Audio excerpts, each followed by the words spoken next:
बिस्मिल्लाहिर्रहमानिर्रहीम, अस्सलाम वालेकुम गाइस। अच्छा, ये एक क्वेश्चन मुझे पोज हुआ यूट्यूब के ऊपर, और वो क्वेश्चन कुछ इस तरह से है कि जी कि अगर आपके प्राइस एक जैसी हो तो आप 4 मरला कमर्शियल लेना पसंद करेंगे या 4 मरला की दुकान एक अच्छे मॉल के अंदर। और बकौल उनके कि ये प्राइस एक जैसी होनी चाहिए, तो मुझे लगा कि ये बड़ा इंपॉर्टेंट टॉपिक है। और शायद हम लोग जब बैठे होते हैं तो हम इसको कंपेयर कर रहे होते हैं कि यार 4 मरला कमर्शियल लेना चाहिए या 4 मरला शॉप लेनी चाहिए, और अगर कमर्शियल की प्राइस भी यही है तो फिर कमर्शियल ले लो, ज़मीन अपनी, आसमान अपना, छत अपनी, और वो सारी जो हमारी एक साइकी चलती है, और हमें शॉप नहीं लेनी चाहिए। मेरे ख्याल में इसको इस तरह से कंपेयर करना ही बिल्कुल गलत है। हम हमेशा आपको नए तरीके से रियल एस्टेट को असेस करने की बातें बताते आए हैं, और आज हम आपको बताएंगे कि ये क्यों गलत है। देखें, कंपैरिजन जो है वो इन्वेस्टमेंट टू इन्वेस्टमेंट होता है। हो सकता है कि एक 4 मरला कमर्शियल बहुत अच्छा आउट परफॉर्म करे एक शॉप से, और ये भी हो सकता है कि एक शॉप जो है वो आउट परफॉर्म करे एक 4 मरला कमर्शियल से। ये आप इसको इस बेसिस के ऊपर डिफाइन नहीं कर सकते कि शॉप या बिल्डिंग की investment versus investment on land. ये कोई फॉर्मूला नहीं है। रियल स्टेट में सिर्फ एक फार्मूला है, और वो फार्मूला ये है कि कौन सी ऐसी चीज़ है जो आपको पैसा बना के दे सकती है, और क्या वो प्रोडक्ट आपको पैसा बना के दे सकता है, चाहे वो शॉप है या वो कमर्शियल है। ये आपको केस टू केस बेसिस के ऊपर डिफाइन करना पड़ेगा। ये जो इतना ब्रॉडर स्पेक्ट्रम हम रख देते हैं कि नहीं, हमने प्लॉट लेना है, चाहे उस प्लॉट के अंदर 10 साल तक इलीगल इश्यूज पड़े रहे, उस प्लॉट में कोई ग्रोथ ना आए, लेकिन मैं लेना प्लॉट है, तो वो मेरे भाई आप सिर्फ एक इल्यूजन में रह रहे हैं। क्योंकि जो आपको फाइल मिली हुई है उस फाइल की वैल्यू एक्चुअली में एक पीस ऑफ पेपर से ज्यादा नहीं है। ये जितने भी बहुत सारे डेवलपर्स ने ये एक फाइल वाला जो एक एलिमेंट और एक ड्रामा किया हुआ है, मैं इससे एग्री नहीं करता, सॉरी टू से। सवाए ऑब्वियसली डीएचए लाहौर के या डीएचए ओवरऑल के, क्योंकि डीएचए एक इंस्टीट्यूट है जो एटलीस्ट इस चीज़ को प्रोटेक्ट करता है कि आपने अगर फाइल ली है तो you are honour of one canal. लेकिन जितनी सोसाइटीज़, प्राइवेट सोसाइटीज़ के अंदर ये फाइल्स वाला सिलसिला है, टू बी ऑनेस्ट मुझे बहुत ख़तरनाक लगता है। इवन एलडीए भी उसमें डाल के। क्यों? क्योंकि मैं जितने मर्जी पेपर छाप लूँ, और ये जो पिछले दिनों सारे मसले मसाइल होते रहे वो वहीं से आते रहे, तो मैं अपने ही ख्याल में मैं खुश हूँ कि मेरे पास एक प्लॉट है या मेरे पास एक फाइल है और मैं इस मालिक हूँ, लेकिन वो लैंड तो एग्जिस्ट ही नहीं करती, ये तो सिर्फ पेपर एग्जिस्ट कर रहा है। वेयर एज उसके कंपैरिजन में जो एक शॉप है वो एक डिफाइंड जगह के ऊपर, लोकेशन के ऊपर वो एग्जिस्ट कर रही है, तो ऑब्वियसली वो शॉप ज़्यादा बेहतर है। सो टेक्निकली जो मैं आपसे बात कर रहा हूँ कि जी इसको इस वैल्यू पे डिसाइड करना कि रियल एस्टेट इन्वेस्टमेंट में जनरलाइज में बिल्डिंग्स अच्छी हैं या सोसाइटीज़ अच्छी हैं, वो is not the right way. Her investment का, ये भी एक रियल एस्टेट इन्वेस्टमेंट है और वो भी एक रियल एस्टेट इन्वेस्टमेंट है। आपको जो चीज़ें डिफाइन करने वाली हैं वो ये नहीं है कि जी कि ये प्लॉट है या ये बिल्डिंग है या ये अपार्टमेंट है, ये घर है, ये कमर्शियल फ्लोर है, और ये जो है ये कमर्शियल प्लाजा है। जो असल चीज़ आपको डिफाइन करने की चाहिए वो ये आना चाहिए, वो सीधी सी बात है, what is my profit. Simple. This is why आप किस लिए रियल एस्टेट में इन्वेस्ट कर। अगर तो आपने अपने रहने के लिए जगह लेनी है तो वो तो एक चीज़ ही डिफाइन होगी, लेकिन अगर आप इन्वेस्टमेंट पॉइंट ऑफ व्यू से सिर्फ बात करें तो व्हाट इज़ माय प्रॉफिट, मुझे क्या फ़ायदा मिलना है इस इन्वेस्टमेंट से, मुझे क्या रेंट मिलना है इस इन्वेस्टमेंट से, वो मेरी प्रायोरिटी होनी चाहिए। मेरी प्रायोरिटी ये नहीं होनी चाहिए कि यार ये जो है जगह ये मेरे पास है, यार ये ज़मीन, जो हमारा कॉन्सेप्ट मोस्टली स्पेशली हमारा ये सेंट्रल पंजाब के अंदर ये और ये लाहौर के अंदर ज़्यादा ये कॉन्सेप्ट है, तो वो कॉन्सेप्ट बेसिकली गलत हैं। क्योंकि ये चीज़ रियल स्टेट को डिफाइन नहीं करती कि 400 स्क्वायर फुट जो है वो 5 करोड़ का है, तो 5 करोड़ में तो मुझे जो है 4 मरला कमर्शियल मिल जाता है। ये आप मतलब इससे आप कैसे अपनी रियल एस्टेट इन्वेस्टमेंट्स को डिफाइन कर सकते हैं? नहीं कर सकते। क्यों? मैं आपको एग्जांपल देता हूँ। मैं जिस जगह पे बैठा हूँ ये फेज 4 डबल एफ के अंदर है, ये 8 मरला कमर्शियल है। 8 मरला कमर्शियल, यहाँ पे इसकी वैल्यू जो है वो तकरीबन इस वक्त अगर हम बात करने चलें तो यहाँ पे इसकी वैल्यू है कोई 20 करोड़ रुपए इस कमर्शियल प्लॉट की, शायद इससे भी ज़्यादा हो। और यहाँ से 2 गलियां छोड़ के पीछे जो रेजिडेंशियल है वहाँ पे वैल्यू है 4 करोड़ रुपया किनाल। तो रियल स्टेट इससे तो डिफाइन ही नहीं हो सकती। रियल स्टेट की वैल्यू डिफाइन करने वाली चीज़ ये नहीं है कि जिसका साइज़ कितना है, वो लॉट साइज़ क्या है।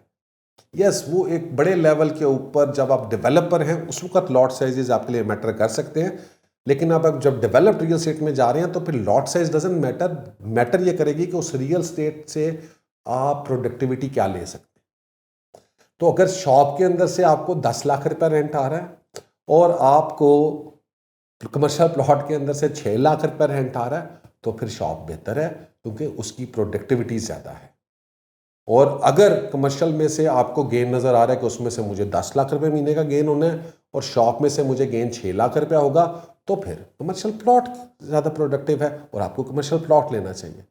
तो इस सेंस से बाहर निकलें, ये बड़ा ही मैं समझता हूँ कि एक अनफॉर्चुनेट किस्म की सोच है, क्योंकि कभी भी किसी भी जगह पे आप जब DHA में लेते हैं या कहीं पे भी लेते हैं तो हमारी ज़मीन हमारे पास है, प्लॉट हमारे पास है।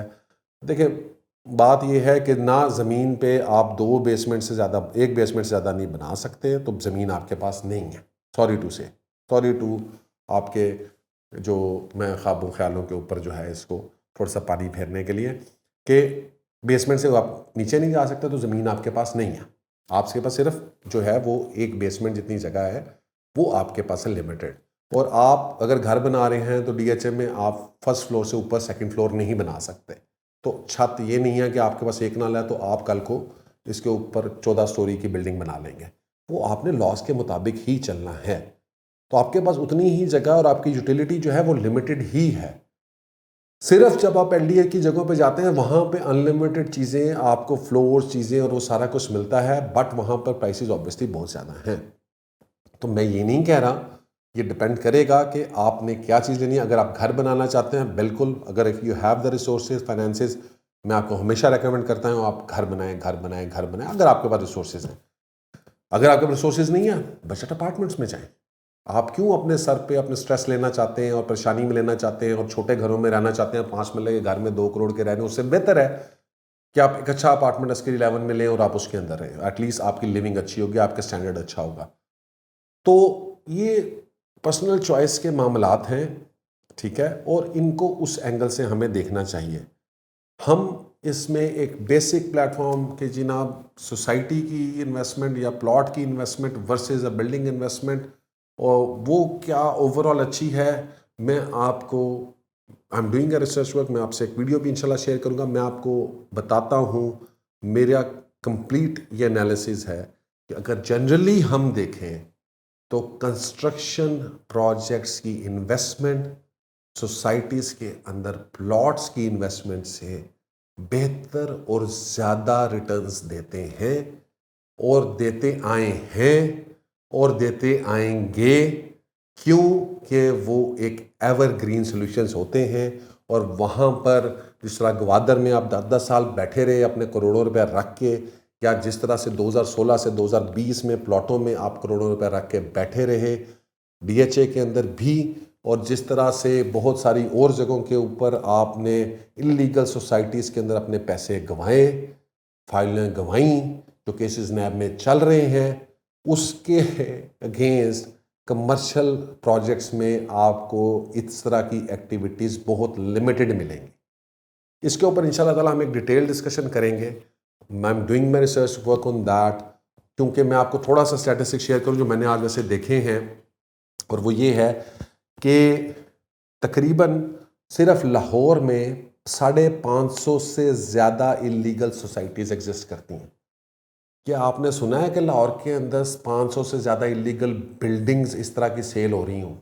नहीं सुना ना। तो फिर आप कैसे कह सकते हैं कि जी के कंस्ट्रक्शन प्रोजेक्ट जो हैं वो they are unsafe? I think वजह ये है कि चूंकि 90% जो हमारा हियर से है या 90% ऑफ आर क्राउड जो है, स्पेशली जो रियल स्टेट से वाबस्ता लोग हैं, जो प्रॉपर्टी डीलर्स मैं जिनको कहना चाहूँगा, वो ज़्यादातर जो है वो प्लॉट्स में और उनके अंदर इन्वेस्ट करते हैं, और वो आप उनसे बात सुनते हैं और आप कहते हैं, आप उनकी बात पे यकीन करते हैं, और वो बिल्कुल ठीक है।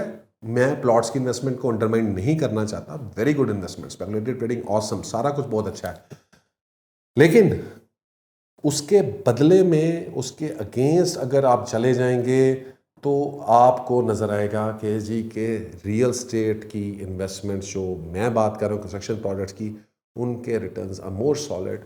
हाँ, स्लोअर ज़रूर हैं, लिक्विडिटी कम हो सकती है, वो उसके अपने कुछ प्रॉब्लम्स हैं क्योंकि उसके अंदर इन्वेस्टर ओरिएंटेड ट्रेनिंग नहीं है, एंड यूज़र आपको चाहिए, और जो एंड यूज़र वो एक्चुअल मार्केट वही है, ये स्पेकुलेटिव मार्केट है जिसमें आप ट्रेड कर रहे हैं। जो एंड यूज़र मार्केट है उसके अंदर जो है वो आपको ये वाले एक्चुअल जेन्युइन बायर्स के प्रॉब्लम्स और ये चीज़ें ज़रूर आएंगी, ठीक है, लेकिन वो जो है वो बेसिकली असल मार्केट वो एग्जिस्ट कर रही है, ये सट्टा चल रहा है। सो इस तरीके से जब आप देखने जाएंगे तो फिर आपको अंदाज़ा होगा कि कौन सी बेहतर कौन सी बेहतर जो है वो इन्वेस्टमेंट है। और इंशाल्लाह ताला बहुत जल्द हम आपसे ये अपनी पूरी रिसर्च शेयर करेंगे, और will try to find out कि जी के कौन सी इन्वेस्टमेंट इन दोनों में से ज़्यादा सेफ और सिक्योर है। चाहे आप उसको समझते होंगे सोसाइटीज़ हैं, प्लॉट्स हैं, मेरे ख्याल में नहीं है। मैंने हंड्रेड्स ऑफ सोसाइटीज़ मैंने आपको गिनवा दूंगा जो इलीगल हैं, जिनकी फाइलें इलीगल हैं, जो नैप में केसेस हैं, लेकिन आपको बामुश्किल 2-3 प्रोजेक्ट्स ऐसे नज़र आएंगे कि जनाब जिनके अंदर इस तरह के प्रॉब्लम्स आए। तो at par in general buildings are more safe societies की बनिस्बत, लेकिन at the end of the day ये अगेन कोई पैमाना नहीं है कि बिल्डिंग ज़्यादा बेहतर है या प्लॉट ज़्यादा बेहतर है। आपको दोनों इन्वेस्टमेंट्स को देखना पड़ेगा, दोनों इन्वेस्टमेंट्स के इफ्स एंड बट्स कैलकुलेट करने पड़ेंगे, और एंड रिजल्ट कि कौन पैसा ज़्यादा बनाएगा, कौन लॉजिकली ज़्यादा पैसा आपको दे सकता है, सेफली रिटर्न दे सकता है, that is a good project, चाहे वो प्लॉट हो या चाहे वो बिल्डिंग हो। So guys, that is all. If you have any further questions, inshallah this is an ongoing topic. इसके ऊपर हम इंशाल्लाह ताला फर्दर रिसर्च, फर्दर एनालिसिस हम शेयर करेंगे और आपसे भी फीडबैक लेते रहेंगे। Thank you very much. अल्लाह हाफिज़।